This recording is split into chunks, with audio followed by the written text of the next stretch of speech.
Good morning everyone. आज के इस नए सत्र में एक बार फिर आपका स्वागत है। बच्चों, आज हम आपकी कक्षा 9वीं का पाठ्य पुस्तक लोक भारती में संकलित कविता किताबें इसका अध्ययन करेंगे, जिसमें सबसे पहले हम कविता का परिचय देखेंगे। बच्चों, प्रस्तुत कविता के कवि हैं गुलजार जी, जिनका वास्तविक नाम है संपूर्ण सिंह कालरा और उनका जन्म 18 अगस्त 1936 में भारत के झेलम जिला पंजाब दीना गांव में हुआ था, जो कि वर्तमान समय में पाकिस्तान में है। हिंदी साहित्य के जगत में गुलजार जी को एक प्रसिद्ध कवि, पटकथा लेखक, फिल्म निर्देशक, नाटककार, शायर और एक गीत के रूप में देखा जाता है। और बच्चों, इनकी प्रमुख कृतियाँ हैं चौरस रात, लघु कथाएँ, रावी पार कथा संग्रह, रात, चांद और मैं, एक बूंद चांद, रात पश्मीने की कविता संग्रह, खराशे, कविता कहानी का कोलाज। कविता के कवि और उनकी प्रमुख कृतियों की जानकारी लेने के बाद अब हम इनकी पद्य संबंधी जानकारी भी देखेंगे कि आखिर किस प्रकार के भाव उन्होंने प्रस्तुत कविता में व्यक्त किए हैं। किताबें इस कविता की विधा है नई कविता। बच्चों, आधुनिक संवेदना के साथ परिवेश के संपूर्ण वैविध्य को नए शिल्प में अभिव्यक्त करने वाली काव्यधारा ही नई कविता कहलाती है। और प्रस्तुत कविता में भी उन्होंने अपने मन के भावों को व्यक्त करने के लिए नई कविता के दो तत्वों का प्रयोग किया है, जिसमें सबसे पहले आता है अनुभूति की सच्चाई और दूसरा है बुद्धिमूलक यथार्थवादी दृष्टि। किताबें इस कविता में गुलजार जी ने पुस्तकें पढ़ने का सुख, कंप्यूटर के कारण पुस्तकों के प्रति अरुचि, पुस्तकों और मनुष्यों के बीच बढ़ती दूरी और उससे उत्पन्न दर्द को बड़े ही मार्मिक ढंग से हमारे सामने प्रस्तुत किया है। इस आधुनिकीकरण वाले दौर में अगर देखा जाए तो हम मनुष्य धीरे धीरे उपकरणों के जाल में फंसते जा रहे हैं, जिसका परिणाम ये हो रहा है कि हमारे जीवन से किताबों का महत्व भी कम हो रहा है। और इसी पीड़ा को, इसी दर्द को प्रस्तुत कविता में उन्होंने क्या किया है, अपने शब्दों के द्वारा प्रस्तुत करने की कोशिश की है, जहाँ पर हमें उनकी मनस्थिति देखने के लिए मिलती है कि कितनी पीड़ा में वो दिखाई दे रहे हैं। किताबें इस कविता की जानकारी लेने के बाद अब हम इस कविता का स्पष्टीकरण देखेंगे, जहाँ हम प्रत्येक परिच्छेद का सरल अर्थ देखेंगे और साथ ही साथ उन परिच्छेदों के अंतर्गत आए कठिन शब्दों का अर्थ भी लेंगे। अब हम प्रस्तुत कविता के पहले छंद के अंतर्गत आए कठिन शब्दों को देखेंगे, जिसमें सबसे पहले है झांकती, जिसका अर्थ होता है देखना या फिर छिपकर देखना। अलमारी यानी कि कई खानों वाले लोहे लकड़ी का बड़ा ढांचा। हसरत अर्थात कामना, उम्मीद या फिर इच्छा। मुलाकातें यानी कि भेंट। तकना यानी कि देखना और सोहबत अर्थात संगत। बच्चों, कठिन शब्दों के अर्थ को लेने के बाद अब बारी आती है सरल अर्थ की। किताबें झांकती है बंद अलमारी के शीशों से, बड़ी हसरत से तकती है, महीनों अब मुलाकातें नहीं होती, जो शामें उनकी सोहबत में कटा करती थी अब अक्सर। प्रस्तुत पंक्तियों में कवि ने किताबों के दर्द को बयां किया है कि किस तरह इस कंप्यूटर वाले युग में किताबों की उपयोगिता पहले जैसी नहीं रही। कवि कहते हैं कि अलमारी की ओर देखने पर ऐसा लगता है मानो जैसे किताबें अलमारी के शीशों से मेरी ओर झांक रही हो, इस उम्मीद से कि कभी न कभी मैं उन्हें वहाँ से निकाल कर पढ़ूँगा। लेकिन अब महीनों गुजर जाते हैं, परंतु उन किताबों से मेरी मुलाकात ही नहीं होती। एक वक्त था जब मेरी शामें अक्सर उन किताबों को पढ़ने में बीता करती थी, लेकिन जब से मैंने कंप्यूटर पर पढ़ने का काम प्रारंभ किया है, मैंने तब से उन्हें पढ़ना बंद कर दिया है। अब हम किताबें इस कविता के दूसरे छंद में आए कठिन शब्दों को देखेंगे, जिसमें सबसे पहला शब्द है बेचैन, जिसका अर्थ होता है व्याकुल। उसके बाद है कदर यानी मूल्य, मायने, और अंतिम शब्द है सेल, जिसका अर्थ होता है कोशिका। पंक्तियों के अंतर्गत आए कठिन शब्दों का अर्थ लेने के बाद अब हम पंक्तियों को पढ़ेंगे और पढ़ने के बाद उनका अर्थ समझेंगे। गुजर जाती है कंप्यूटर के पर्दों पर, बड़ी बेचैन रहती है किताबें। उन्हें अब नींद में चलने की आदत हो गई है। जो कदरें वो सुनाती थी कि जिनके सेल कभी मरते नहीं थे, वो कदरें अब नज़र आती नहीं घर में, जो रिश्ते वो सुनाती थी। प्रस्तुत पंक्तियों में कवि बता रहे हैं कि जब पहले का समय हुआ करता था तो अक्सर कवि की जो शाम हुआ करती थी वो किताबें पढ़ने में बीता करती थी।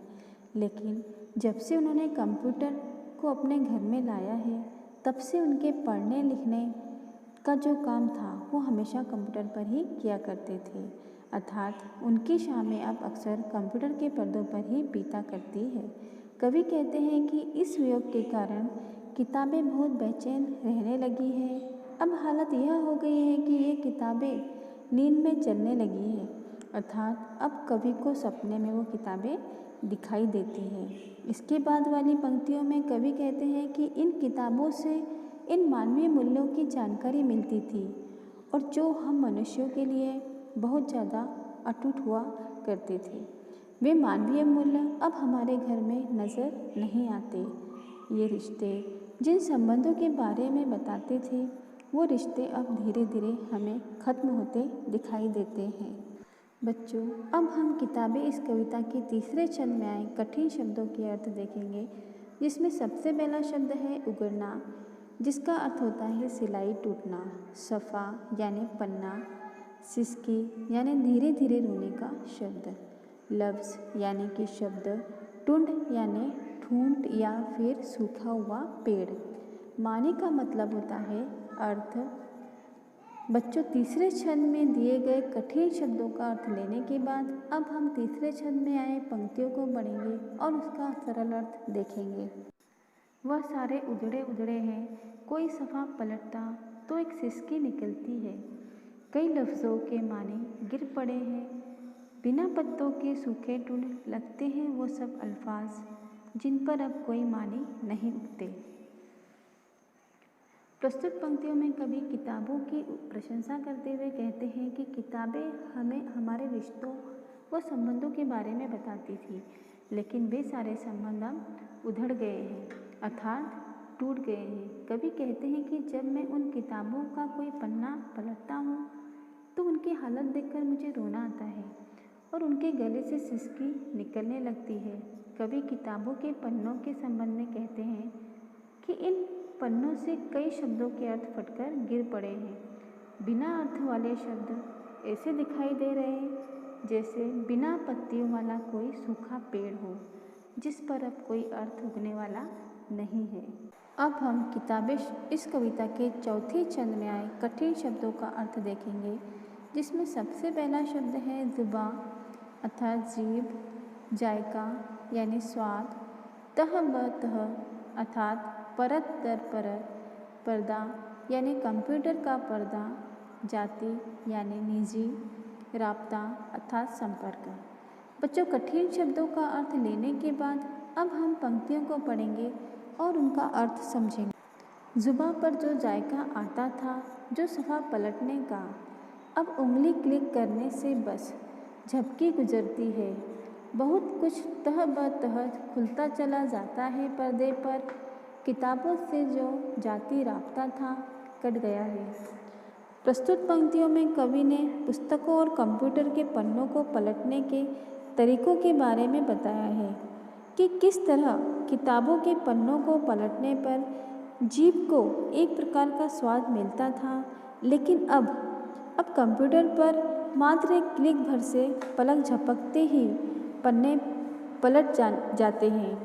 यहाँ तक कि कंप्यूटर के पर्दों पर हम मन चाहे ढंग से हम एक के बाद एक कोई भी पन्ना खोल सकते हैं। और यही कारण है कि आज धीरे धीरे लोगों का निजी संपर्क किताबों के साथ टूटता जा रहा है। बच्चों, अब हम 5वें छंद में दिए गए कठिन शब्दों को देखेंगे, जो है सीना यानी छाती, गोदी यानी गोद, रिहल यानी ठावनी, जिस पर धर्म ग्रंथ रखकर पढ़ा जाता है। नीम सजदे अर्थात आधा माथा टेकना, जबी यानी माथा, इल्म यानी ज्ञान और आइंदा यानी भविष्य में। बच्चों, प्रस्तुत पंक्तियों के कठिन शब्दों का अर्थ लेने के बाद अब हम पंक्तियों को पढ़ेंगे और उसका अर्थ समझेंगे। कभी सीने पे रख के लेट जाते थे, कभी गोदी में लेते थे, कभी घुटनों को अपने रिहल की सूरत बनाकर नीम सजदे में पड़ा करते थे, छूते थे जबी से वो सारा इल्म तो मिलता रहेगा आइंदा भी। प्रस्तुत कविता की पंक्तियों में कवि ने किताबों के संपर्क के बारे में बताते हुए कहा है कि किताबें पढ़ते समय वे किताबों को कभी छाती पर रख लेते तो कभी उसे अपनी गोदी में रख लेते थे। यहाँ तक कि कभी कभी उन किताबों को पढ़ते वक्त वो अपने घुटनों को रिहल की तरह बनाकर पुस्तक उस पर रखा करते थे और अपना आधा माथा टेककर उसे पढ़ा करते थे, तो कभी कभी उसे माथे पर चढ़ाते थे ताकि भविष्य में भी उससे ज्ञान प्राप्त होता रहे। अब हम किताबें इस कविता के अंतिम छंद में आए कठिन शब्दों को देखेंगे, जो है रुके यानी चिट्ठी, संदेश पत्र, शायद यानी संभव है या कदाचित। अंतिम परिच्छेद के कठिन शब्दों को लेने के बाद अब हम इन पंक्तियों को पढ़ेंगे और साथ ही साथ इसका अर्थ भी देखेंगे। मगर वो जो किताबों में मिला करते थे सूखे फूल और महके हुए रुके, किताबें गिरने उठाने के बहाने रिश्ते बनते थे, उनका क्या होगा, वो शायद अब नहीं होंगे। बच्चों, प्रस्तुत कविता में कवि कहते हैं कि किताबों के साथ कुछ रोचक बातें भी जुड़ी होती हैं, लेकिन कंप्यूटर पर आधारित हो जाने पर अब शायद उनका अस्तित्व ही नहीं होगा। पहले के समय में किताबों में कभी कभी किसी के लिए सूखे फूल या संदेश पत्र भी रख दिए जाते थे, जिन्हें लोग सूख जाने के बाद भी संभाल कर रखा करते थे। ये उन सभी संबंधों को ताज़ा करता था। किताबों के गिरने और उठाने के बहाने कुछ लोगों के संबंध जुड़ते थे। कवि कहते हैं कि जब किताबों का उपयोग ही नहीं होगा तो ऐसे संबंध कैसे बनेंगे। और बच्चों, इसी प्रश्न के साथ गुलजार जी ने अपनी इस कविता को समाप्त किया है। अंत में हमें यह संदेश मिलता है कि हमें अपने जीवन में चाहे कितनी ही तरक्की क्यों ना कर लें, परंतु किताबों की जगह और उनकी ज़रूरत हमारे जीवन से कभी ख़त्म नहीं हो सकती।